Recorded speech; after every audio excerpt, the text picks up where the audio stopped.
I work as a light technician in the theater of a vacation resort, like the Club Med. For those who already worked in this kind of workplace, you know how the human resources is always messed up. But I liked my job. I'm a passionate light technician with a lot of responsibilities in the theater. I've even programmed all my shows in the theater to be automated.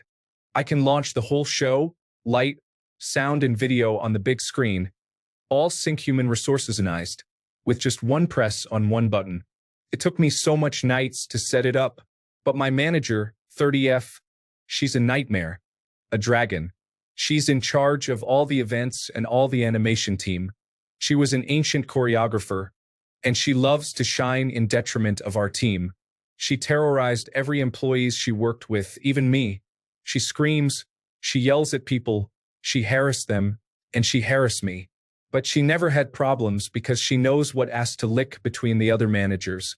I worked for 2 years with her. At the beginning, she already scared me, but I tried to trust her because she looked confident. Then I figured it out, she was hopeless. She harassed newbie girl because she touched her boyfriend's arm. Her boyfriend is the manager of the newbie. The newbie talked to me and we went to the human resources, but as I said, you cannot have justice in those kind of shitty workplace. Later, the dragon was aware of our visit and confronted me. We had a clash.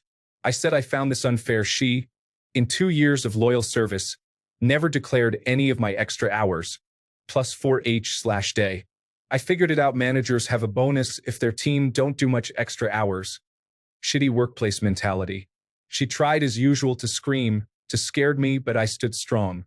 I said she cannot work without my help because I'm the only light technician here. And if you don't have light in your beach resort, you're screwed.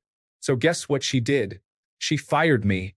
Yep, she preferred to squeeze out an essential element of her team than assume her selfish behavior. She engaged a new technician who got minus 10% of my knowledge, and she even asked me to teach him during my last week. Of course I did not.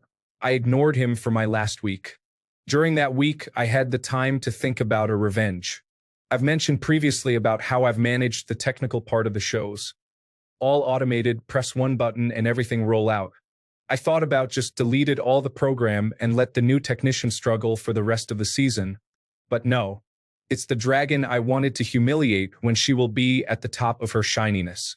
So before leaving the place and went back to my country, I've made a little adjustment to the video of one of the show. See, all the videos are displayed on a large screen at the back of the stage. I've made all the montage myself. The show in question is about Aladdin. I let you imagine. Every dancers are on the stage for the last part, all bright and happy. Of course, my manager is in the center, playing the Princess Jasmine, so colorful in her costume. The climax is intense. On the big screen, there is a background of a starry night in the desert, and then boom, I replaced it with a video of a guy human resources owing up on the camera for about 10 seconds. I wasn't here to see it, but I had echoes from my ex-coworkers. Then when it happens, spectators screamed all together, covering the eyes of the children's, and the dancers ran away. The dragon got a lot of trouble, and she cannot blame me because I wasn't part of the team anymore, and because this video wasn't technically the property of the company. So she had to assume the entire responsibility for this incident. Goddamn right. The manager got served a heaping plate of her own brand of nasty behavior. I can only imagine the look on her face when she saw that projectile vomiting on the big screen behind her. Priceless. Karma's a real bitch, and this time she decided to take out the trash.